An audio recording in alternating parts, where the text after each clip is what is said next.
Me llamo Ibon Areso, soy el primer teniente alcalde del Ayuntamiento de Bilbao y previamente a ser un cargo electo, yo soy arquitecto urbanista y fui el director del nuevo plan que se hizo para la transformación de Bilbao, del nuevo Plan General de Bilbao.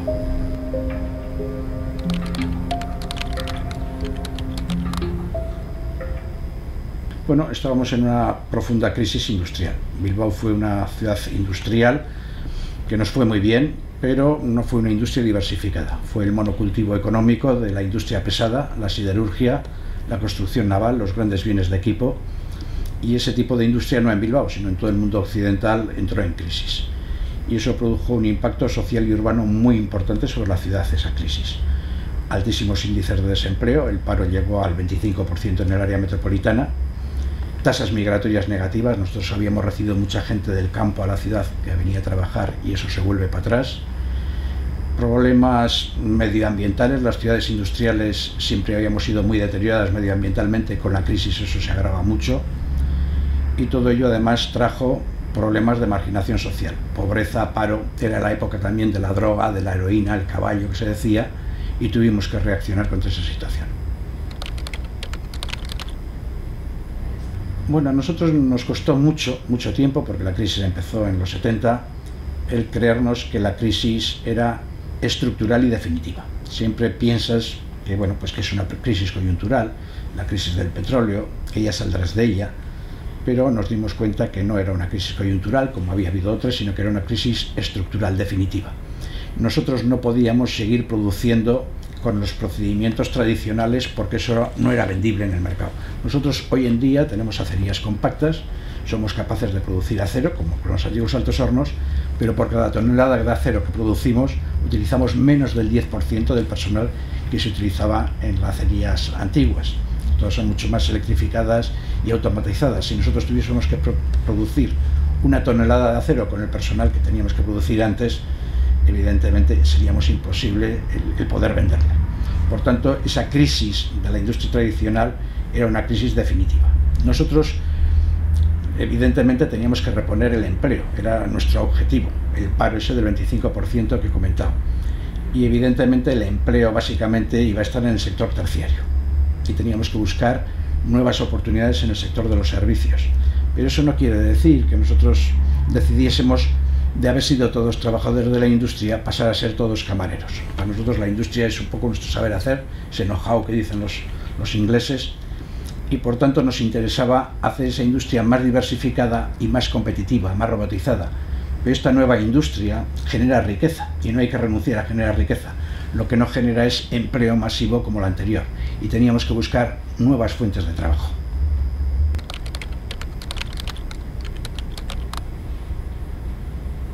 Siendo ese el motivo de la necesidad del cambio, el por qué tuvimos que cambiar, nosotros hicimos una planificación tanto física, digamos de tipo urbano, de lo que es mi vida profesional, como también estratégica o socioeconómica, que yo la suelo resumir en 4 elementos, en 4 pilares. El primero era el que denominamos la movilidad interna de la metrópoli y la accesibilidad de la metrópoli al exterior. Puerto, aeropuerto, reformas viarias, ferroviarias, metro, lo que entendemos por infraestructuras, las comunicaciones. El segundo elemento fue ese cambio de la ciudad, tanto en el aspecto físico o urbano de la ciudad como en el medioambiental. Mejora de la calidad del aire, mejora de la calidad de las aguas del río, descontaminación del río, descontaminación de los suelos industriales y en la parte urbana pues hacer una ciudad más bonita, con más paseos, más parques, más oportunidades de ocio, más oportunidades de acceso a la vivienda, etc. Estos 2 primeros elementos están en el mundo de lo físico, de la planificación urbana. Y luego vendrían 2 que tienen un carácter más estratégico, más socioeconómico. El tercero sería lo que llamábamos la preparación de los recursos humanos, la formación de la gente. Yo tengo que decir que nosotros teníamos uno de los principales yacimientos de mineral de hierro de Europa, que es lo que dio lugar a nuestra industrialización. Pero la minería se agotó. Hoy en día los países más ricos y las ciudades más ricas no son las que tienen más recursos naturales. No está mal tener recursos naturales, pero las más ricas no son las que tienen más recursos naturales, sino aquellas que tienen la gente mejor preparada, mejor formada. Valores como el conocimiento, la creatividad, la motivación, la dedicación se tienen que asumir como un reto. Evidentemente el mundo que viene es el mundo del saber. Y esa fue otra de las bases de nuestra transformación. Y el cuarto elemento es el impulso cultural, la cultura. Las actividades culturales, artísticas, de ocio y de tiempo libre no solo son el mejor termómetro de la vitalidad de una ciudad, no solo son importantes para los que vivimos en esta ciudad, sino que es uno de los elementos que mejor ayuda a proyectar esa ciudad hacia el exterior. Y las ciudades competimos entre nosotras para traer actividades económicas, implantación de empresas, turismo, comercio, etc. Y la cultura es un buen elemento para esa publicidad, para traer esas actividades. Es bueno para los que vivimos dentro y es bueno para la economía de la ciudad.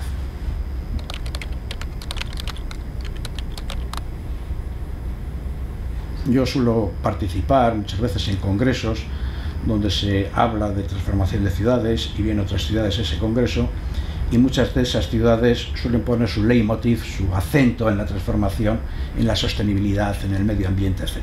Suele ser uno de los motivos que trata de que la ciudad cambie.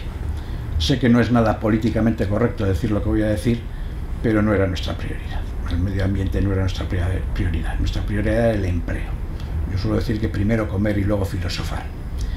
Pero, evidentemente, el empleo que buscábamos, que tenía que estar en el sector terciario, para su implantación, para su desarrollo, requiere entornos mucho más cuidados y mucho más selectivos. No se implanta el comercio, el turismo, las oficinas, digamos, más terciarizadas, no se implantan en ciudades feas, sucias, industriales y deterioradas. Por tanto, en aquel momento el objetivo del plan era cambiar todo nuestro chasis físico de esa ciudad fea, industrial, poco agradable, una ciudad más amable, con mejor calidad de medio ambiente, más atractiva, para que se pudiesen implantar ese tipo de actividades que nos tenían que dar el empleo que íbamos a perder en la industria, o que ya habíamos perdido en la industria. Por tanto, aunque nuestro objetivo no era el medio ambiente, sí lo tuvimos que utilizar como herramienta. Fue un medio necesario e imprescindible para conseguir nuestro objetivo, aunque nuestro objetivo era el empleo.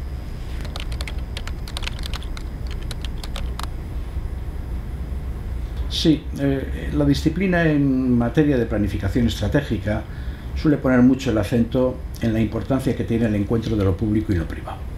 Y yo no le quiero restar importancia a eso. Es muy importante el encuentro de lo público y lo privado. Pero el problema es que, siendo muy importante, creo que no es especialmente difícil de conseguir.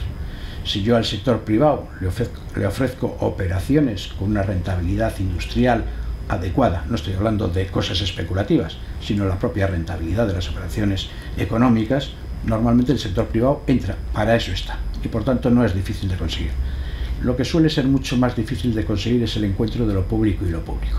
En nuestro caso, la Administración del Estado, el Gobierno vasco, la Diputación de Vizcaya, el Gobierno de la provincia, del territorio y el Ayuntamiento. Estas administraciones suelen ser, en general, todas las administraciones muy celosas de sus competencias y muy celosas de sus presupuestos. Y ponerlas a todas a remar en la misma dirección, eso es bastante más complicado. Y voy a poner dos ejemplos que yo creo que son de tipo universal y que se entienden muy bien. Y actividades sectoriales públicas, como puede ser el ferrocarril, que es público, o el puerto, que es público, y que se encuentran cómodos en una determinada situación, renuncien a su interés sectorial en beneficio del interés general y, estando cómodos, se trasladen. Eso es más difícil de conseguir que luego, en los suelos liberados de esas actividades ferroviarias o portuarias, contar con el sector privado para hacer desarrollos de viviendas, de hoteles, de oficinas, etc. Es más difícil lo de lo público y lo público.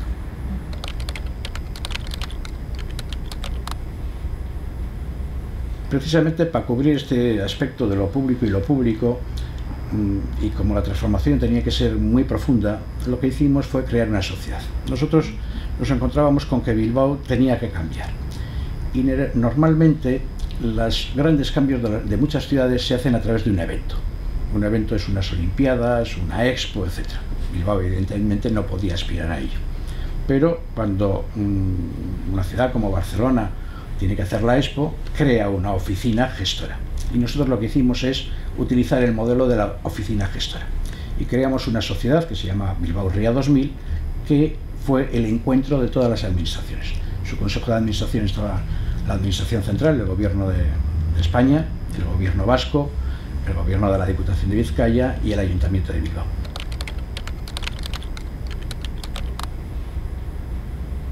Sí, muchas veces se suele preguntar por qué en Bilbao sí y en otros sitios no. Yo suelo decir porque la necesidad hace virtud. Bilbao fue una ciudad que se hundió, económicamente se hundió.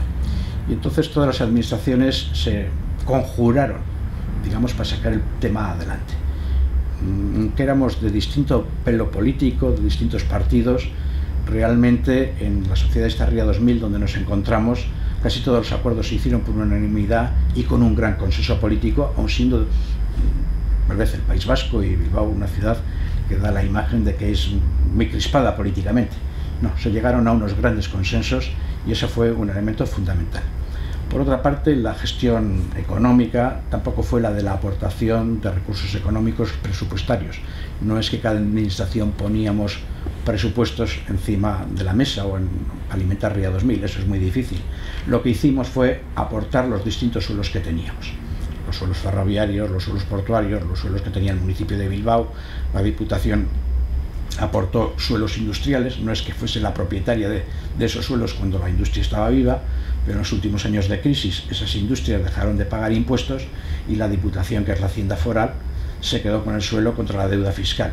Entonces, realmente lo que alimentó esta sociedad económicamente fueron esos suelos muy obsoletos, muy devaluados, pero que con las plusvalías urbanísticas de ponerlos muy en valor se financió una gran parte de la operación.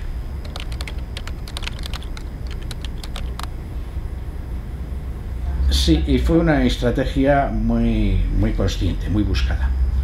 ¿El por qué? Realmente nosotros no pretendemos ser una ciudad turística, tampoco tenemos especiales condiciones para ser una ciudad turística, pero lo que estábamos es muy escarmentados del monocultivo económico, el de la industria pesada, y por tanto uno de nuestros objetivos era diversificar la economía, y dentro de esa diversificación un pequeño sector tenía que ser también el turismo. Es una industria actual y una industria de futuro, y no hay que renunciar a ella. El problema es que turismo es muchas cosas, es decir, turismo es un poco inconcreto. Hay turismo de sol y playa, hay turismo deportivo, de nieve, de sitios arqueológicos e históricos, turismo de naturaleza, y cada ciudad tiene que buscar un poco su nicho de turismo, a qué tipo de turismo puede aspirar. Y evidentemente nosotros el turismo al que podíamos aspirar era el turismo urbano y de congresos. Y para eso la arquitectura era un elemento muy importante. Yo suelo decir que el que nuestro metro esté diseñado por Norman Foster nos ayuda a atraer más congresos de dentistas al Palacio de Congresos de Bilbao. Y cuando digo dentistas lo digo con intención, no gente de la arquitectura, gente de la construcción o de la administración. La arquitectura es un elemento de interés general. Y los congresos tienen una parte científica, una parte técnica, pero también tienen una parte lúdica, una parte de turismo. Y se suelen buscar, digamos, ciudades alternativas donde celebrarlo para que sea atractivo para sus congresistas y se apunten. Y evidentemente la arquitectura era un buen elemento para atraer, digamos, ese tipo de turismo de congresos a Bilbao. Y fue por tanto una apuesta consciente. Sí, el Guggenheim fue, digamos, al Guggenheim nosotros le debemos muchísimo. Sobre todo, además, le debemos un proceso de internacionalización muy grande. Nos ha puesto, como solemos decir aquí, en el mapa mundi, siendo una ciudad relativamente pequeña. Tiene tal vez un peligro, y es que el proceso de transformación de Bilbao es mucho más que hacer un museo. Y a veces, sobre todo a distancia, desde lejos se piensan que aquí cayó un museo como en paracaídas y se transformó la ciudad, ¿no? Fagocita un poco un proceso mucho más complejo y mucho más trabajado que hacer un museo.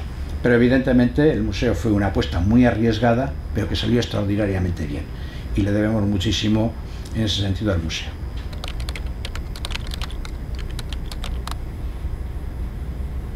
Bueno, yo siempre digo que el que nosotros tengamos el Museo Guggenheim en Bilbao es un auténtico milagro.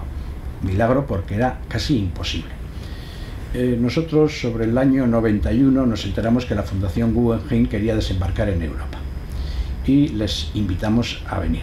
Evidentemente esto hasta el año 94 era una ciudad absolutamente destartalada, fea, sucia, en una decadencia terrible, y era el último sitio donde los americanos querían venir.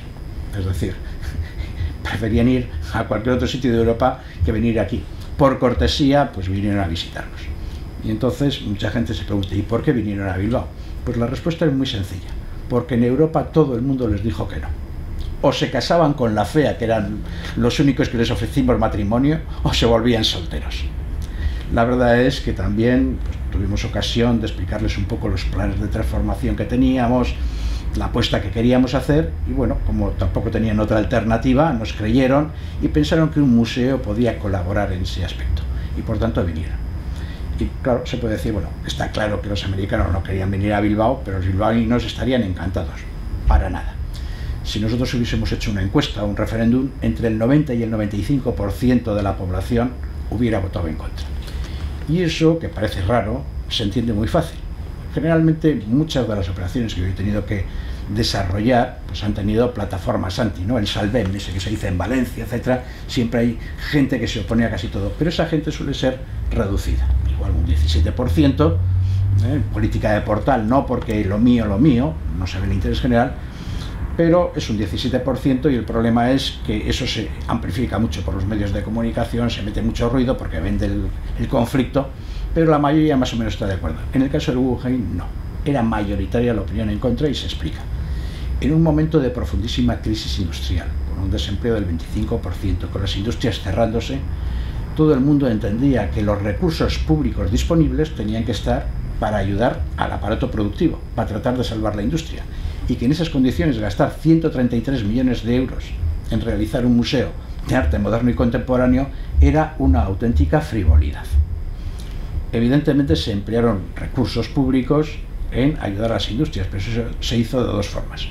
Unas eran ayudas a industrias pues, que estaban en declive y se las sostenía un poco artificialmente para no incrementar el paro, pero eso es coyuntural, no puede ser estructural, y otras ayudas se emplearon bien, y esas industrias con esas ayudas se transformaron. Esa transformación fue cambiar personas por tecnología, con lo cual se incrementaba el paro.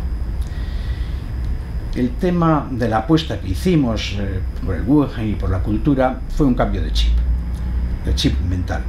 Normalmente la cultura siempre se ha considerado un gasto. En las administraciones está en el presupuesto de gastos, ayudar a los museos, al cine, al libro, al teatro, a la ópera, etc. Es una cosa que está en el presupuesto de gastos. Y cuando digo gasto, no lo digo de forma peyorativa.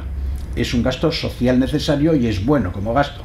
Pero el cambio de mentalidad fue decir, no, la cultura no es un gasto, la cultura es una inversión. Y una inversión es aquello que luego genera recursos. Y por eso tiramos para adelante. El proceso, digamos, fue muy duro, primero porque la opinión pública estaba en contra, pero igual para un político lo que es todavía peor es la opinión publicada, la mediática, y también los medios de comunicación pues estuvieron absolutamente en contra, ¿no? Nos decían, sois los más tontos de Europa, lo que todo el mundo ha rechazado, han venido los americanos a vosotros y os han engañado, esto es la cultura Coca-Cola, es el McGuggenheim, esto va a ser un desastre, etcétera, y en ese ambiente tuvimos que arriesgarnos y tirar para adelante. Evidentemente tuvimos mucha suerte, y aunque esperábamos que nos saliese bien, salió mucho mejor que las mejores expectativas que teníamos. Como he dicho, el museo costó 133 millones de euros, contando lo que es la construcción, las primeras obras de arte que se compraron como fondos propios y una aportación que hubo que hacer a la fundación por un contrato de que todas las obras de la fundación pudiesen rotar por Bilbao, digamos, fue una especie de compensación a que sus fondos también viniesen por aquí. Y en el primer año de funcionamiento del museo, el incremento del Producto Interior Bruto de la Comunidad Autónoma Vasca, derivado exclusivamente de la asistencia del museo, fue de 144 millones de euros. Costó 133 y la sociedad recuperó el primer año 144. No hay actividades no especulativas, que no sea un pelotazo especulativo, que en menos de un año recuperen la inversión. Y además se podría decir, yo podría decir como administración, ¿y de lo mío qué? Y esto es retórico, evidentemente, que se me entienda bien. Yo he puesto 133 millones de euros como administración y la sociedad ha recuperado 144. ¿Qué hay de lo mío? Digo que es retórico porque la administración es administradora del dinero de la sociedad, ¿no? Pero visto desde ese punto de vista, ese incremento de riqueza produce impuestos. Impuesto de la renta de las personas físicas, impuesto de actividades económicas, del IVA, del valor añadido, etc. En 5 años, el incremento del Producto Interior Bruto y los impuestos que produjo, en 5 años los impuestos se recaudaron los 133 millones de euros que costó la operación. Es decir, en 5 años en impuestos se amortizó la inversión del Museo Guggenheim. Eso en el plano económico. Luego hay otras visiones. En el empleo, el Museo Guggenheim sostiene más o menos unos 4.000 empleos. El astillero Euskalduna, el astillero que estaba en Abando Ibarra, en los años 50, 60, en su época de máximo esplendor, tenía 3.000 empleos directos y 1.000 más en empresas auxiliares. En su última época, ya con la crisis, en que Corea empezó a fabricar barcos más baratos y que también la tecnología hacía que se fabricasen barcos con menos gente, el astillero sostenía 2.000 empleos. Bueno, pues el Museo Guggenheim sostiene tantos empleos como el astillero en su buen momento. Vamos a ver otra cosa económica. Nosotros éramos una sociedad que cuando comunicábamos lejos al exterior solo comunicábamos en negativo. Bombas, terrorismo, violencia de ETA, son las noticias nuestras que trascendían internacionalmente.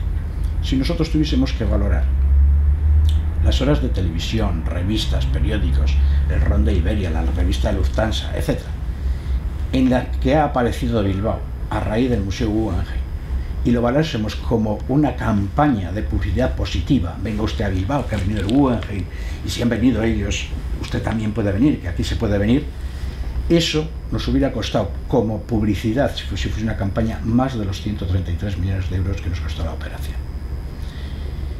Y luego hay un tercer elemento que es más intangible.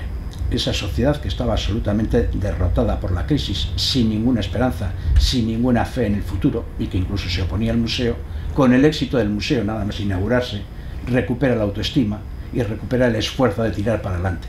Y es muy importante que haya ese ánimo social colectivo para salir de la crisis y para tirar para adelante. Y eso también fue una contribución importante del éxito del Museo Guggenheim. Eso es lo que llamamos efecto Guggenheim.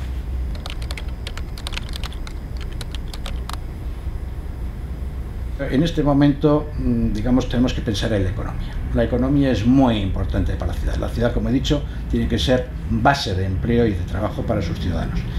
Y si hemos pasado de esa ciudad fea, sucia, industrial, a una ciudad más amable, más bonita y reconocida, ahora tenemos que empezar un segundo plan estratégico, que es el que estamos pensando y tratando de desarrollar. Y se trata de pasar de la ciudad amable a la ciudad inteligente. Hay que desarrollar las actividades creativas y las actividades económicas. Evidentemente eso se tiene que hacer de dos formas. Primero, sin olvidarnos de la industria tradicional. Y cuando digo de industria tradicional no estoy hablando de la histórica, no estoy hablando de la siderurgia, estoy hablando de la industria, de la investigación, el desarrollo y la innovación. La tecnología avanzada con esos parámetros. Pero es industria convencional. Pero junto a esta industria convencional, con mucha investigación y mucho desarrollo, tenemos que empezar también a hacer lo que serían las industrias creativas, a conseguir la ciudad creativa. ¿Qué es la ciudad creativa? Aquel tipo de industrias que unen el arte y la tecnología y que además son, en las ciudades donde han conseguido desarrollarse, las que generan una parte importante del PIB, del Producto Interior Bruto, y además en constante crecimiento. Esto es una cosa que tiene mucho futuro y mucha actividad. Todo el tema de lo que puede ser vídeo, cine, fotografía, moda, publicidad, desarrollo artístico, videojuegos, etc. Esa es una línea de trabajo importante en la que ahora nos estamos planteando actuar de forma estratégica. Este tipo de actividades más creativas no requieren grandes inversiones. Lo que requieren es gente preparada y gente con iniciativa. Y por tanto eso hay que empezarlo ya, y además en momento de crisis con más motivo, pues porque hay que tratar de salir del desempleo lo antes posible. Hombre, a mí me gustaría visualizarla pues como una ciudad que en un primer momento supo reaccionar ante una crisis profunda, pero que además ha sabido, digamos, hacerse una ciudad de economía.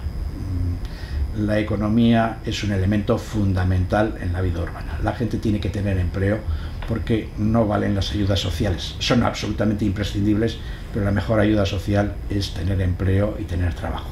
Y ese tiene que ser el reto de una ciudad, que sepa ofrecer a sus ciudadanos trabajo y empleo.